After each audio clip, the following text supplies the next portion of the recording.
Tragedy strikes, helicopter crash claims 5 lives in Nepal's mountains.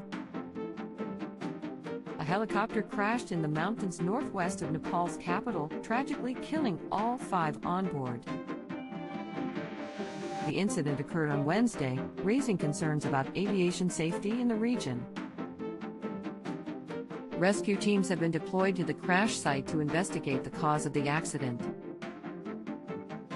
Nepal's difficult terrain often poses challenges for helicopter operations and safety measures. This tragedy highlights the ongoing risks faced by pilots and passengers in mountainous areas. Stay informed with the latest news updates. Subscribe now.